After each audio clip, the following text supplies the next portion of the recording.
Hi, my name is Miracle Dixon. Today on Soft Life Secrets, we have Nard and Ty here, and they will be discussing the behaviors of having a soft life. When someone mentions soft life, most of the time we equate it to money and luxury, which that is part, but truly soft life begins with self-love first, working through trauma, and exploring the real joy of life. It's a life free of stress and full of purpose. My name is Miracle. I'm a business owner and educator. My guest and I would like to let you in on some soft life secrets. Welcome, Nard and Ty. How are you all doing? Good. First, I want to say thank you for being on the show. I know I had to change some dates and some times around, but thank you all for being a part of my show. Thank you, man. Nard. What's happening? What is a soft life to you? The life I live every day, just I wake up, do what the hell I want to do, but I make sure I take care of my business. Okay. And a lot of stress freeness in my life, because when I wake up, first thing I do is just pray. Once I get done praying, my day is the best day of my life. That's important. You know what? For most men, okay, you're like the second guy that have said that have been on my show that said the first thing they do is get up and pray. Us women call it meditating. Mm-hmm. You know, it's the same thing. Whomever you believe in, you got to do something to get your day started. Mm-hmm. And I was talking about how I sometimes, if I don't do certain things with my routine, it feels like my day is thrown off. Absolutely. It is. So that's important. I'm glad you touched on that. Let's go back to that though. Okay. Ty, what is a soft life to you? Oh, soft life to me is living in peace. Peace that surpasses all understanding. I'm just starting to live this soft life because, you grow up and you got to hustle, grind, and get it. You can, not be as soft as you need to be. But now I'm living my life of peace, and I love it. I love it. Tell us what you do, Ty. I am a licensed real estate broker as well as insurance broker. I help people. So if I had to just sum it up in a couple of words, I help people. I help people understand their legacy is important. It's not just about what you're doing while you're here, it's what you're leaving behind. Whether that's real estate, a life insurance policy, which breaks the wealth gap, and just whatever that encompasses for people. Okay. You recently just wrote a book. I did. What is the title of the book? Cut the bullshit. Why you need life insurance. I love it. A lot of people don't realize why you need life insurance. Now, I'm going to give you a little background about myself. Okay. I used to do life insurance for a while. Okay. And what I realized is it's a lot of African Americans that don't know about or know the right questions to ask. That is so true. On how to get life insurance.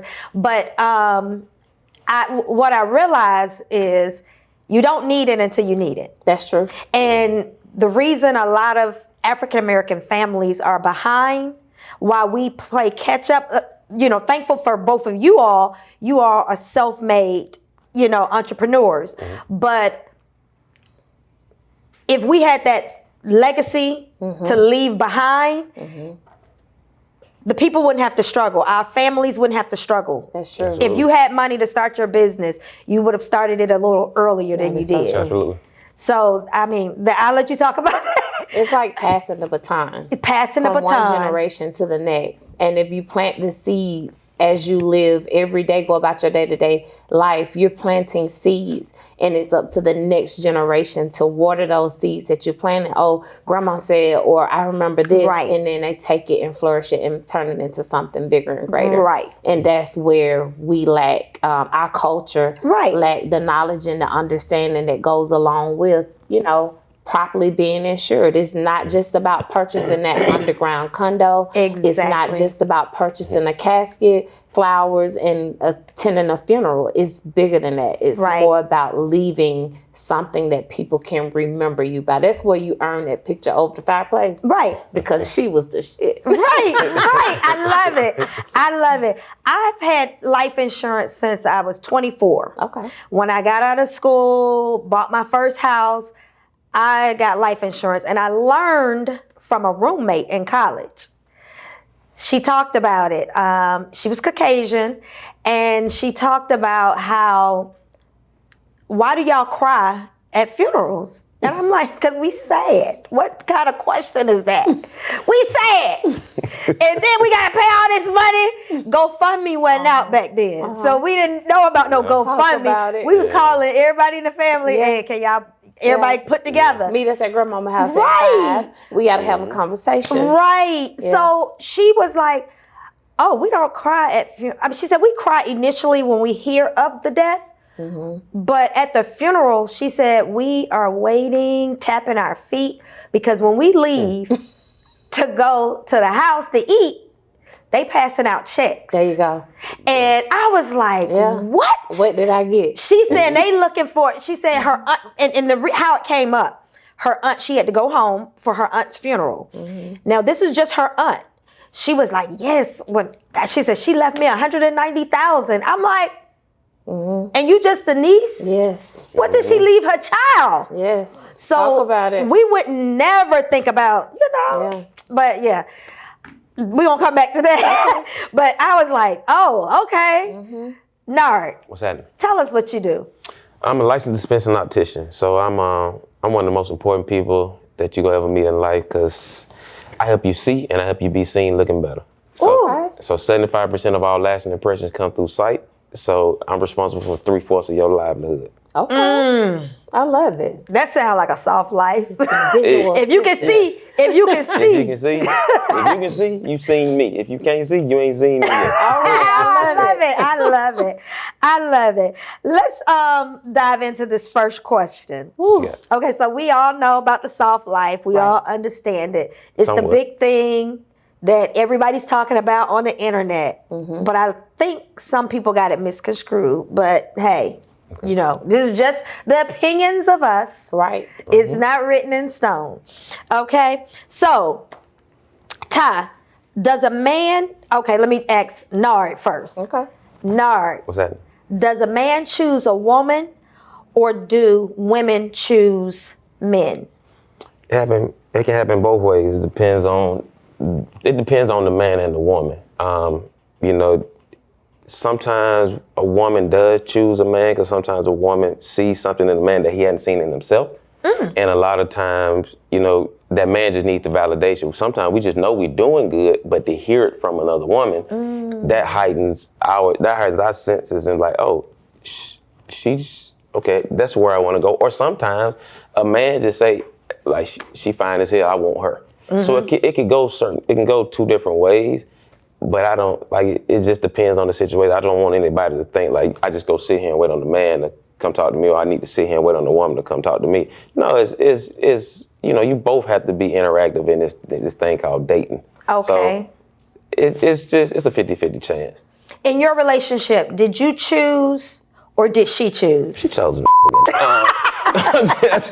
know what? I'm gonna tell her. He's gonna see it. So in all honesty, what I look for in a woman is a woman who don't need me. And in that self-sufficient. Exactly. Okay. Because you can learn a lot from that woman. And so I chose her. Okay. So when I met her, she didn't want to have nothing to do with me. She knew who I was, she knew what I was about, but she didn't want to have nothing to do with me. So, but me knowing that, I had to make the decision like that's what I wanted. Okay. So I chose her. But then, in retrospect, she happy to get showed up. You know what I mean? I'm here. She happy. She live a soft life. Yeah, she live a soft life. So now, technically speaking, she choosing me. Thank you, baby. Thank you, baby. Ty. Make sure you look in the right camera. Thank you, baby. Ty. Yes. How do you feel about that? Do you think a woman chooses a man or a man chooses a woman?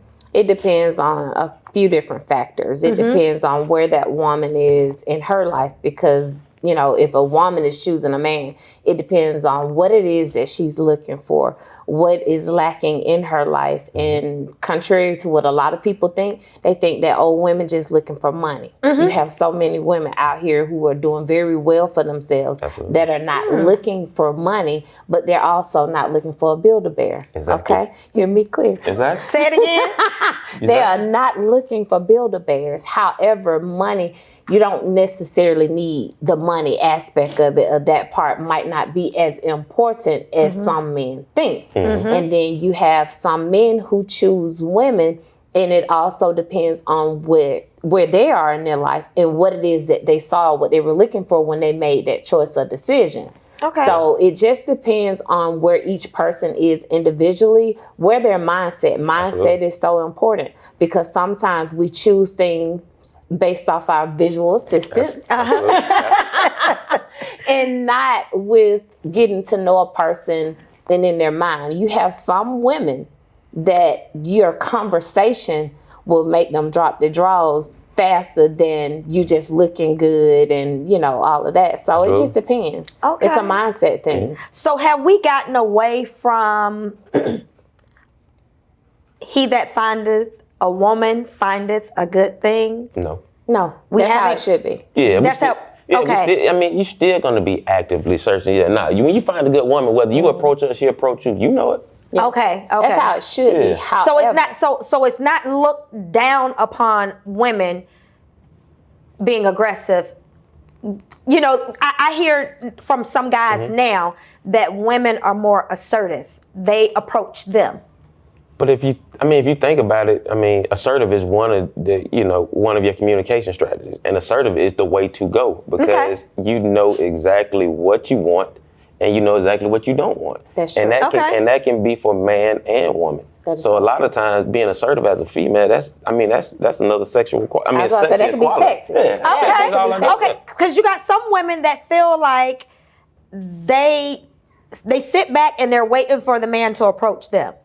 not And knowing that they nowadays, don't look approachable. some are not approachable, but you got some women that are just old school. That's like, no, I would never approach a guy. He has to approach me, and they just sitting there, and they've been sitting there for years, Well, and still sitting. That sounds lonely. What the hell you waiting on? If you waiting on Prince Charming to walk through the door and you just gonna sit there and look pretty, but a nice young lady just said hello when I walked through the door, I'm gonna stop where the hello was. Yeah. I'm not Yeah. going all the way to the back of the room because you said, he's supposed to find me. Nah, I can't find you. Oh, okay. It's a difference. And you got to be findable. Right. Yeah. It's a difference from being assertive or thirsty. Absolutely. Now, if you have, Okay. it's a big difference. If you have somebody that's just super, super thirsty and they're thirst trapping, a thirst trap, right? When you see it. Absolutely. And you can, What they look like? What a thirst trap? listen, what certain women, let me be clear. Certain women look like they're looking for something. Okay. Okay. And you can point them out just by, let me ask you a question, Nard. Have you ever walked into a room and you knew which one you could get? Absolutely. That's a thirst trap. Okay. You can tell the way that she looked, the way that she carried herself in certain instances, because you do have certain women that might look a certain way that's not thirsty at the same time, but it's the vibe and the energy that they're giving. It's the conversation that they're having and their behavior. Men study and watch behaviors as well. Absolutely. Okay. So they know, with somebody who just want to have here for a good time. And what is the saying? Y'all know what I'm saying. A quickie or whatever. Yeah. And then somebody that look like wife material, like, no, I better not approach her with that. Okay. The presentation is always going to be different. Right. Absolutely. So, Okay. Y'all on the same page here. Okay. I thought this was going to be like, oh no. Okay. Can a woman be aggressive and live a soft life to you? You want me to take that one? Yes. Absolutely. I'm married to an aggressive woman. Okay. And aggressive gets kind of like a bad take to it as Right. well. Yes. Right. Aggressive doesn't necessarily mean just like overbearing. Exactly. But I like her aggression when it comes to her being career oriented. She doesn't take no when it comes to anything that happened at her job. That doesn't necessarily mean she's gonna come home and beat me up, but we got a cool thing, like in our kitchen, for instance. And I never forget, my wife got this sign say, "Eat out or starve in." Like, some men like, damn, your old lady she ain't gonna cook. Like, that's not what she put on the earth to cook for me for. Ooh, say it again. You know, Say it again. yeah, I mean, that's why it's still up, that eat out or starve in, because at the end of the day, I know her aggression is not towards me, but it's getting a project completed at work. I know she's busy at work. Right. So in her position at work, also, she needs to be aggressive, and in different aspects of her life, she has to have that aggression. That's a turn on once again to me. Right. Now, but for some men, they find that a little unsettling, and they just like to say, well, you just aggressive or overbearing. Nah, she just know what she wants. And she's just as determined as I am, so that's a plus for me. That's a good match. So it wasn't a requirement for you to have a woman to cook for you and clean. You know, because a lot of guys are really like sticklers about, oh, she got to cook, clean, this and that. But like you said, your wife can afford to pay for takeout, or, you know, y'all go to a restaurant and pay somebody to clean the house. And I mean, I lived by myself before I got married, so I know how to cook and goddamn clean. But now it may not be the best meal. It may not be the best meal. You know how to cook? So when I first got married, I used to have this dish that I used to like to make. It was called Lenard's chicken. Lamar. So it sound French, so I was trying shit. So I had chicken breast, I pour orange juice in the goddamn pot, and I cooked the chicken, and she was like, yeah, this ain't it. But to me, I like eating good around here because I prepared it for myself. And you had orange juice. Yeah, because I had orange juice in the refrigerator, and I had chicken breast, so I was like, well, this shit gonna go together. And I called it Lamar's chicken. You were raised by your grandmama? No, I got it. Grandmama took a little bit and made it into a life. Well, we quit going to the Chinese restaurant and order orange chicken. So I was like, well, shit, did they make orange chicken with orange juice? So that's where it came from. But I never starved. I didn't have a woman. And it tastes good to you. Absolutely, because that's the only thing I had. Right. But now when she came, she made my little dish a meal. She took out the orange juice, kept the chicken, but she would add it rice and vegetables. So I mean, I've never starved. So I'm not gonna get married and say, well, you know, I'm not gonna eat till you come home and cook. Right, that's unfair to her. That's ridiculous. Yeah, that's unfair. Yeah, and but I do know a lot of cats that just like, man, your old lady don't cook. You need to beat it into her, so to speak, softly, so to speak, like softly. So you know, you complain like me. You know, we have a funny way of complaining. Okay. Yeah. And sometimes that beats down on your woman because we're not being forthcoming with the information, but we're just acting in a manner that's unsettling to her. Okay. Ty, what do you think? I consider you a strong-minded woman. We've had many conversations. Do men think that you are aggressive? Oh yeah, I come off as hard. And aggressive. Hey, you from East Atlanta? Kirkwood. But let me say this: I know when to be soft and when to bring it down. Okay. And the man sets the temperature. Absolutely. In the house and in the environment that he's a part of. Okay. And I say this all the time, the man makes the woman. Right. So whatever it is that he gives her, it's even in the Bible. Whatever you give a woman, we multiply it. So if you give me hell, I got you. Absolutely. Because I'm going to give you hell. But if you give me, what you give me is what you get back. So the energy that you put into being who you are and nurturing the relationship that we have is how I'm going to respond. My profession, real estate and insurance, is a very heavily white male dominated for the insurance industry. So I have to be aggressive at times when I'm in those environments. And not only that, because I'm a part of this culture, it also looks a certain way. And that's, I have to play that role there. But I can purr like a cat if I need to and bring it down. I say that all the time, that a man makes a woman. That's it. And whatever they give us is what they're going to receive. There you go. That's it. It's simple as that. Hey. Speaking, like using her life insurance example, before, like I swore up and down I didn't need life insurance. Oh, wow. Because I felt like, you know, You got money. I got money. I just pay for whatever. Then my wife, as her being aggressive, when we went to, she was like, no, you need life insurance. As a man, I had to be open to her aggression. Like, why do I need life insurance? So when we finally got to the to Mass, I won't say Mass Mutual, but we were talking about life insurance. I was like, cool, I need life insurance. But then my wife, being aggressive, she was like, but you're an optician.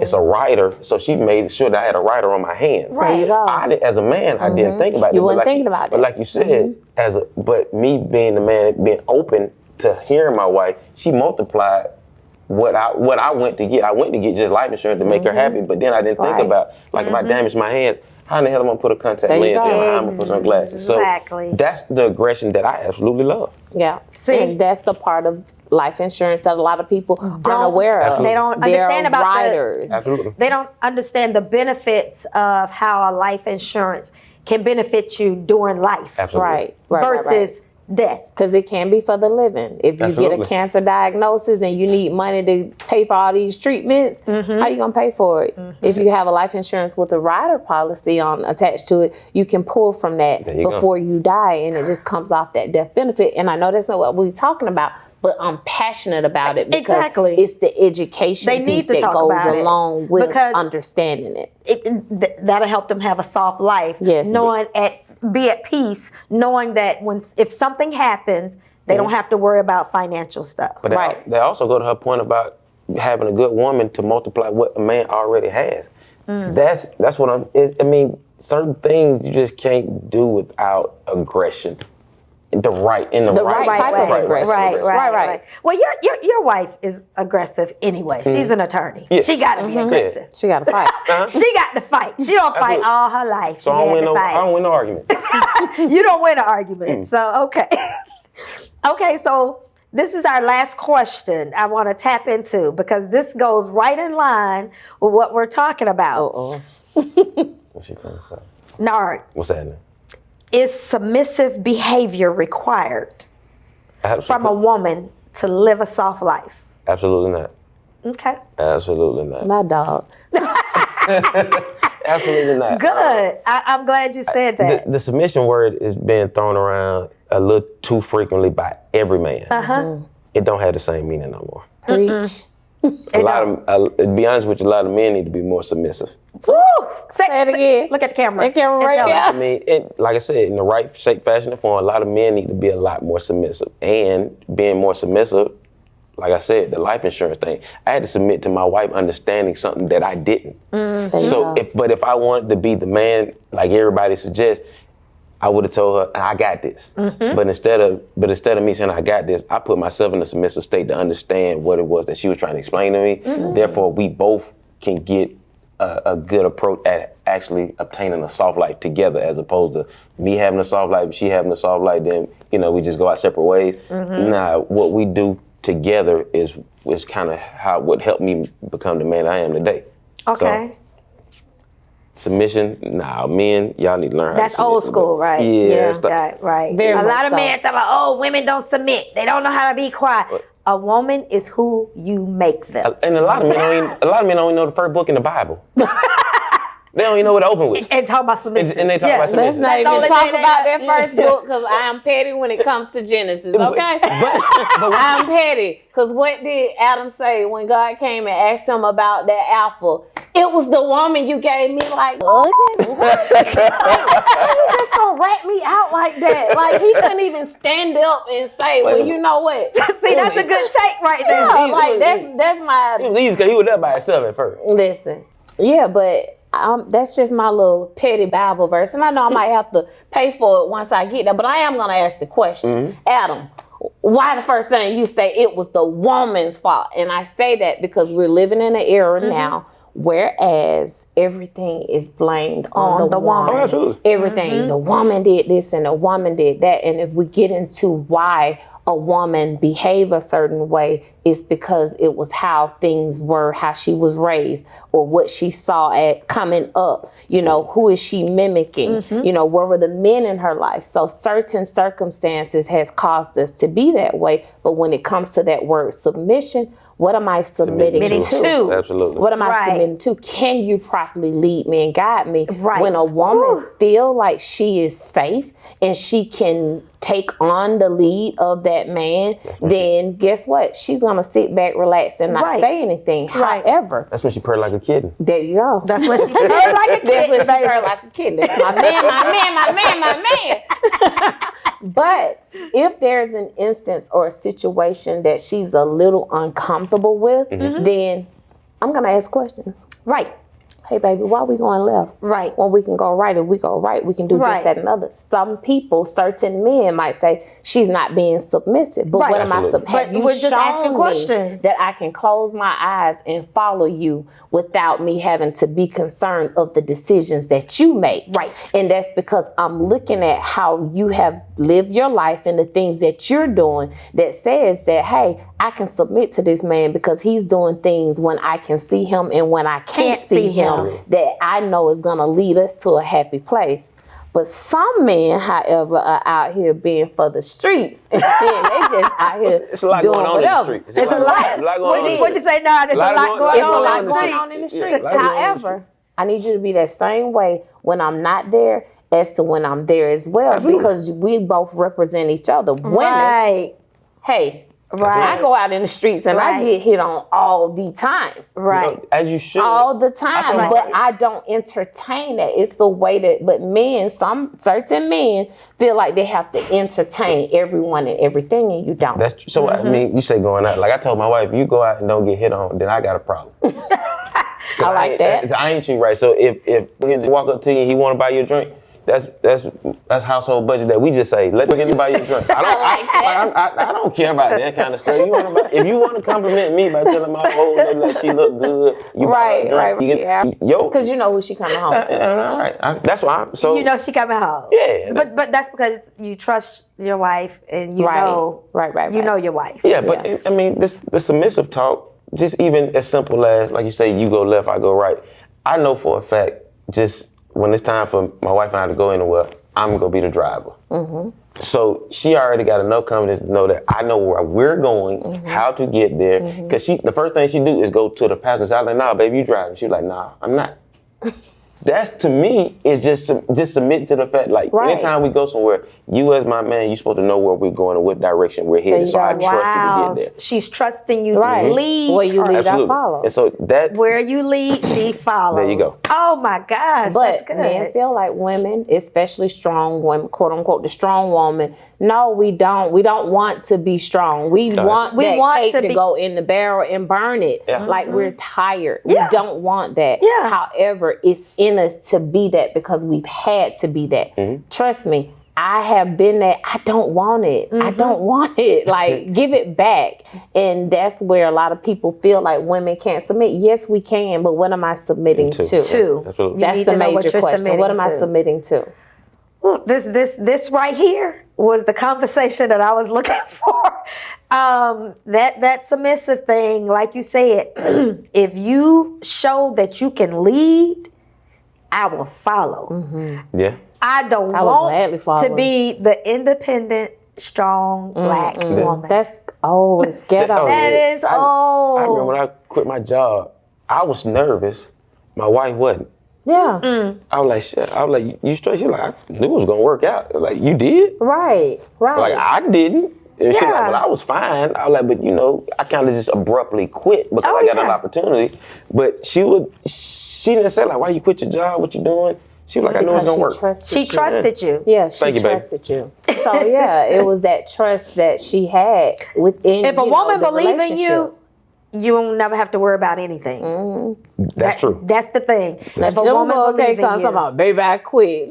Quit what? Where you going? She in the knew you morning? had a plan. Right. She knew you had a That's plan. right. You know I had a plan, but I did. Right. So I mean, You had been living your plan. You had been speaking your plan. Like even, Absolutely. from the time I knew you and met you, you always talked about what you wanted to do. Yeah. It was just you needed that push. yeah, I needed. So the she pressure. bought into your She believed vision. in you. Absolutely. She listened to your vision. Because I'm and responsible bought for into that. it. There I'm you responsible for her vision. Just so you know, she can't. So with all that being said, because of your wife, what do you do and where can the people find you? So I'm a licensed dispensing optician. I'm not gonna even plug the business that I'm leaving, but I'm getting ready to start a new optical dispensary over in the Grant Park area called Timeless Identity, where it's gonna be an induction to what life has to offer just through your own vision. go. I love it. Love it. Ty, where can the people find you? They can find me on all social media outlets at It's Ty Copeland. That's ITSTYCOPELAND for your insurance and real estate needs and real. Because again, the name of my ebook that I just finished this morning at 2:30 is Cut the Bullshit, Why You Need Life Insurance. Oh, I love it. I love it. All y'all go out and get that book. She will be back doing a seminar at the Soft Life Convention. Oh, wow. And we will have all these people, all the entrepreneurs we've had here. I'm going to have them out. Stay tuned. Look for that. But it's been great having you all. Thank y'all for being Thank on the you. show. I may have to bring y'all back. I was on my best behavior today. You were. I was You on were on your best behavior. Thank God, because I was sweating bullets over here. Okay. See y'all later at the next episode. Bye.